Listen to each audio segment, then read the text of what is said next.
আসসালামু আলাইকুম ওয়া রাহমাতুল্লাহি ওয়া বারাকাতুহু। সম্মানিত মুসলিম ভাই বোনেরা, সকলকে আন্তরিক শুভেচ্ছা ও মুবারকবাদ জানিয়ে শুরু করেছি আজকের আলোচ্য বিষয় দুরূদ। দুরূদ এটা আমাদের জন্য পড়াটা কতটুকু জরুরি, পড়লে উপকার কি, না পড়লে ক্ষতি কি, এ বিষয় নিয়ে আলোচনা করব ইনশাআল্লাহ। সমস্ত উলামা ইকরাম এই ব্যাপারে একমত যে বিশ্বনবীর উপর জীবনে একবার দুরূদ পড়া ফরজ। জীবনে একবার দুরূদ পড়া ফরজ। কোরআনে কারিমের মধ্যে আল্লাহ তাআলা বলেছেন, ইয়া আইয়ুহাল্লাযীনা আমানু সাল্লু আলাইহি ওয়া সাল্লিমু তাসলিমা। আর বাকি অন্য সময়ে যে যখনই রাসূলুল্লাহ সাল্লাল্লাহু আলাইহি সাল্লামের নাম শোনা যাবে তখনই আপনার দুরূদ পড়া সুন্নাহ। আমরা নামাজের মধ্যে তাশাহুদের হালাতে তাশাহুদ পড়ার পরে যে দুরূদ পড়ি, এখানে দুরূদ পড়া সুন্নাহ। তাহলে জীবনে বিশ্বনবীর উপর জীবনে একবার দুরূদ পড়া ফরজ। এই বাদে আর যখনই আমরা রাসূলুল্লাহ সাল্লাল্লাহু আলাইহি সাল্লামের নাম শুনবো তখনই তার প্রতি দুরূদ পড়াটা হলো আমাদের জন্য সুন্নাহ। আপনার দুরূদ পড়া, যে ব্যক্তি দুরূদ পড়ে তার ফজিলত যে কত কত বেশি তা বর্ণনা করে শেষ করার নাই। এক হাদিসের মধ্যে এসেছে, বিশ্বনবী মহানবী মুহাম্মদুর রাসূলুল্লাহ সাল্লাল্লাহু আলাইহি সাল্লাম বলেন, মান সাল্লা আলাইয়া সালাতান ওয়াহিদা, যেই ব্যক্তি আমার উপর একবার দুরূদ পড়লো। কয়বার? একবার। যেই ব্যক্তি আমার উপর একবার দুরূদ পড়লো, সাল্লাল্লাহু আশারা সালাওয়াত, আল্লাহ তাআলা খুশি হয়ে ওই বান্দার উপর 10টা রহমত, 10 বার রহমত নাজিল করেন। সুবহানাল্লাহ। রাসূলের উপর একবার দুরূদ পড়লে আল্লাহ খুশি হয়ে বান্দার উপর 10 বার রহমত নাজিল করেন বা 10টি রহমত বর্ষণ করেন। এরপর রাসূল সাল্লাল্লাহু আলাইহি ওয়াসাল্লাম বলেন, ওয়া হুত্তাত আনহু আশারা খতিয়াত, ওয়া হুত্তাত আনহু আশারা খতিয়াত, এবং তার যে জীবনের যে অপরাধ আছে এই অপরাধগুলোর থেকে 10টি অপরাধ আল্লাহ তাআলা মাফ করে দেন, 10টি গুনাহ আল্লাহ তাআলা মাফ করে দেন। ওয়া রুফিয়াত লাহু আশারা দারাজাত, এবং তার 10টি মর্যাদা আল্লাহ তাআলা বৃদ্ধি করে দেন। সুবহানাল্লাহ। সুবহান। যেই ব্যক্তি একবার দুরূদ পড়ে। আবার রাসূল সাল্লাল্লাহু আলাইহি ওয়াসাল্লাম তিরমিজি শরীফের অন্য হাদিসের মধ্যে বলেন যে, আওলান নাসি বিয়াউমিল কিয়ামা, কিয়ামতের দিন সবচেয়ে আমার নিকটবর্তী হবে ওই ব্যক্তি। আমার উম্মতের মধ্যে কিয়ামতের দিন সবচেয়ে আমার কাছে থাকবে, আমার কাছের হবে আমার ওই উম্মত যে আকসারুহুম আলা সলা, যেই ব্যক্তি আকসারুহুম আলাইয়া সলা, যেই ব্যক্তি আমার উপর বেশি বেশি দুরূদ পাঠ করেছে। সুবহান। আসরের ময়দানে রসুলের যদি বেশি নিকটবর্তী হতে চান, রসুলের যদি কাছাকাছি যেতে চান, রসুলের কাছে থাকতে চান, তাহলে রসুলের উপর বেশি বেশি দুরূদ পাঠ করতে হবে। আবার অন্য হাদিসের মধ্যে এসেছে, যদি কোনো ব্যক্তি দুরূদ পাঠ করে তাহলে তার মনের যত চাওয়া পাওয়া, যত আকাঙ্ক্ষা বাসনা আছে সব আল্লাহ পূরণ করবে এবং আল্লাহ তাআলা তার জীবনের সমস্ত গুনাহ মাফ করে দেবেন। হাদিসটি হলো শামাইলে তিরমিজি শরীফের হাদিস। তিরমিজি শরীফের মধ্যে হাদিসটা আনা হয়েছে। হযরতে উবাই ইবনে কাব রাদিয়াল্লাহু আনহু বলেন যে, আমি রাসূলুল্লাহ সাল্লাল্লাহু আলাইহি সাল্লামকে জিজ্ঞাসা করলাম, ইন্নী উকসিরু সলা আলাইকা, হে আল্লাহ রাসূল, আমি আমার নফল ইবাদতের সময়ের মধ্যে, যে নফল ইবাদতের যে সময়টা আছে এই নফল ইবাদতের সময়ের মধ্যে আমি যে জিকির আজগার করি, বিভিন্ন দোয়া করি, বিভিন্ন তাসবিহ তাহলিল করি, বিভিন্ন তাসবিহ পাঠ করি, এই সমস্ত আমার নফল ইবাদতের মধ্যে আমি দুরূদটাও পড়ি, তবে দুরূদটা আমি আপনার উপর বেশি বেশি পড়ি। ইয়া রাসূলুল্লাহ সাল্লাল্লাহু আলাইহি সাল্লাম, এরপর বললেন ফাকাম আজআলু লাকা মিন সালাতি, হে রাসূল আমি কতটুকু সময় আপনার উপর দুরূদ পাঠ করলে, কতটুকু দুরূদ পাঠ করলে, কি পরিমাণ দুরূদ পাঠ করলে আপনি খুশি হবেন, আমি কি পরিমাণ সময় আমি আপনার উপর দুরূদ পাঠ করে একটু বলে দেন ইয়া রাসূলুল্লাহ। তখন রাসূল সাল্লাল্লাহু আলাইহি ওয়াসাল্লাম বললেন মা শিতা, রাসূল সাল্লাল্লাহু আলাইহি ওয়াসাল্লাম বললেন এটা তোমার ইচ্ছা, তুমি যতটুকু তোমার ইচ্ছা তুমি দুরূদ পাঠ করো, তোমার জন্য কোনো সময় নির্ধারিত নাই। এবার সাহাবী বললেন কুলতু রুবআ, আমি বললাম ইয়া রাসূলুল্লাহ তাহলে আমি যে সময়টুকু আমি জিকির আজকার করি, দোয়া করি, দুরূদ পড়ি, ওই সময়টুকুর পুরো সময়ের 1/4 সময়টা আমি কি করব, আপনার প্রতি দুরূদ পাঠ করব। রাসূলুল্লাহ সাল্লাল্লাহু আলাইহি ওয়াসাল্লাম শুনে বললেন মা শিতা, আচ্ছা তুমি যদি চাও এটা তুমি করতে পারো, সমস্যা নাই, তবে আর একটা কথা শুনে নাও যে ফাইন জিত্তা ফাহুয়া খায়রুল লাকা। হ্যাঁ, তবে এই কথাটা শুনে নাও, যদি তুমি তোমার দুরুদের সময়টা, দুরুদ পড়ার সময়টা যদি আর একটু বৃদ্ধি করে দাও তাহলে এটা তোমার জন্য কল্যাণকর। এবার সাহাবী বললেন ইয়া রাসূলুল্লাহ তাহলে আমি আমার যে সময়টুকু আমি জিকির করি, তাসবিহ তাহলিল পড়ি এবং দুরূদ পড়ি, ওই পুরো সময়টার অর্ধেক সময়টা আমি কি করব, আপনার প্রতি দুরূদ পাঠ করব। রাসূল সাল্লাল্লাহু আলাইহি ওয়াসাল্লাম এবারও বললেন ইচ্ছা করে তোমার যা ইচ্ছা তুমি করতে পারো, তুমি ইচ্ছা করলে কি করতে পারো, এটা আমল করতে পারো, তবে যদি আরো সময় বাড়ায় দাও তাহলে এটা তোমার জন্য কি হবে, কল্যাণকর হবে। এবার সাহাবী বললেন ইয়া রাসূলুল্লাহ তাহলে আমি আমার এই যে জিকির, দোয়া, আমার বিভিন্ন তাসবিহ তাহলিল এবং দুরুদের যে সময়টা আছে, এই পুরো সময়ের 3/2 সময় আমি শুধু দুরুদই পাঠ করব। সুবহানাল্লাহ। রাসূলুল্লাহ সাল্লাল্লাহু আলাইহি ওয়াসাল্লাম বললেন মা শিতা, যদি তুমি চাও তুমি করতে পারো, সমস্যা নাই, তবে একটা কথা শোনো, যদি তুমি সময় আর একটু বাড়ায় দাও তাহলে সেটা তোমার জন্য আবার কি হবে, তোমার জন্য কল্যাণকর হবে।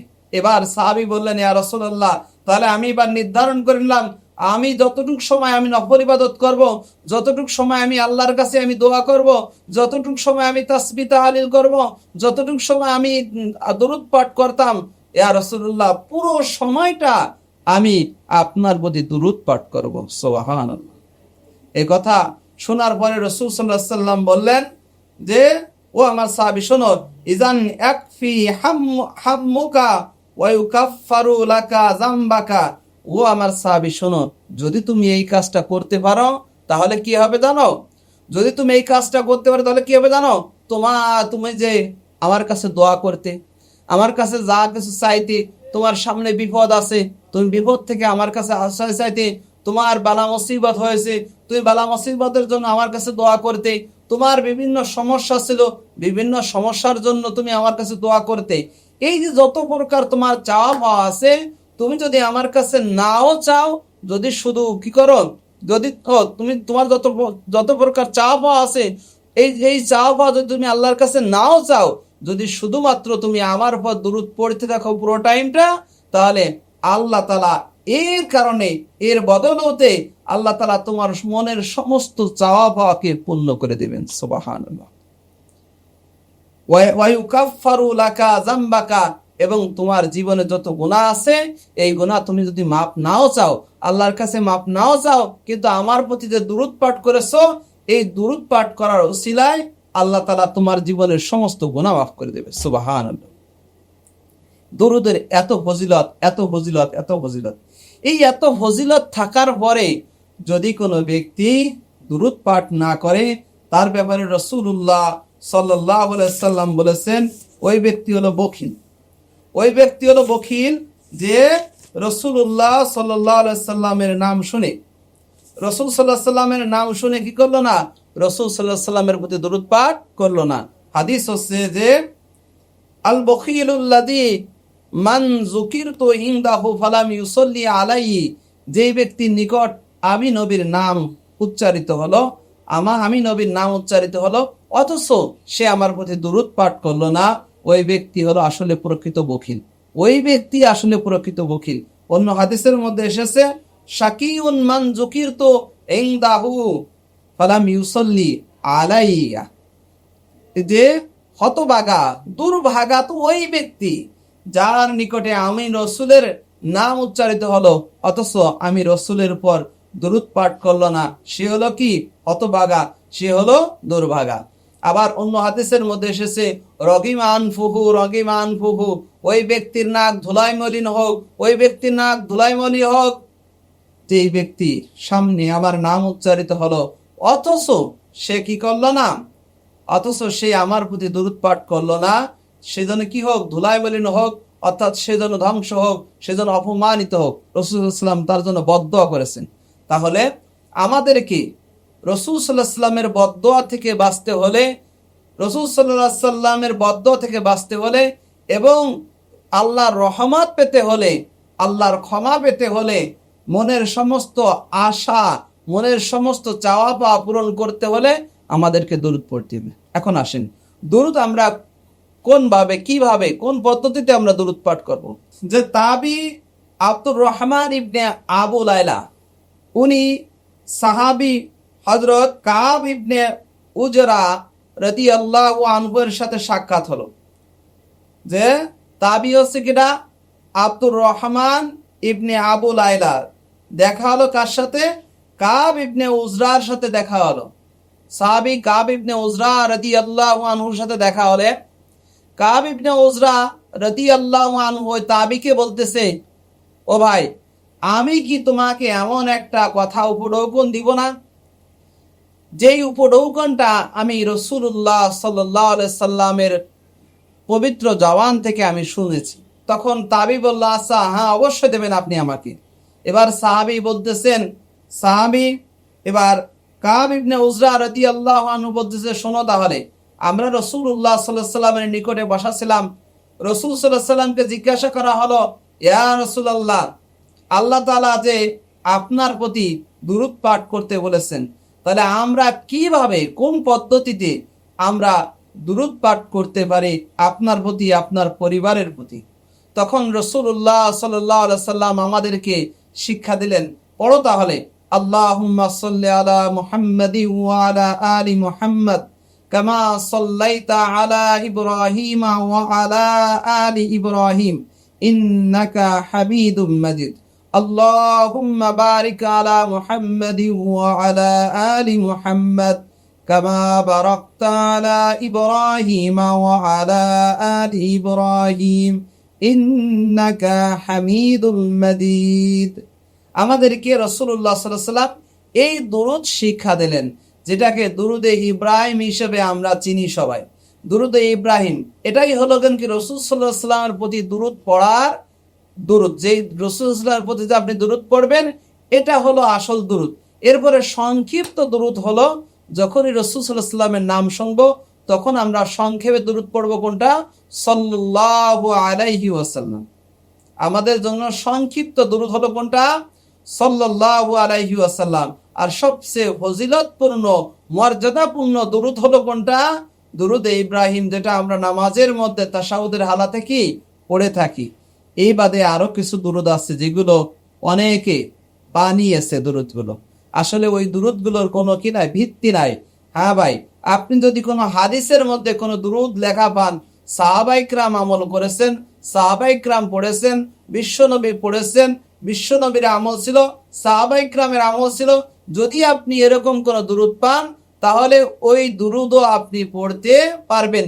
কিন্তু অনেকে চটি বই লেখছে, চটি বইয়ের মধ্যে বিভিন্ন দুরূদ আছে, দুরূদে হাজেরা, দুরূদে বিভিন্ন প্রকার দুরূদের নাম আছে। এগুলো অনেক দুরূদ আছে যেগুলো আপনার জাল, যেগুলো বানানো হয়েছে। তাই আসেন আমরা এগুলো পরিত্যাগ করি।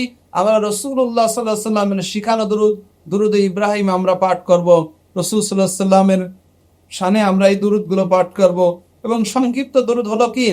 সাল্লাল্লাহু আলাইহি ওয়াসাল্লাম। আমরা রাসূলুল্লাহ সাল্লাল্লাহু আলাইহি ওয়াসাল্লামকে অনুসরণ করে বিশ্ব নবীর ভালোবাসা নিয়ে আল্লাহ তাআলার ইবাদত, আল্লাহ তাআলার গোলামি আমরা করতে পারি। আল্লাহ তাআলা আমাদের সকলকে তৌফিক দান করুন। আমিন। আসসালামু আলাইকুম ওয়া রাহমাতুল্লাহি ওয়া বারাকাতুহু।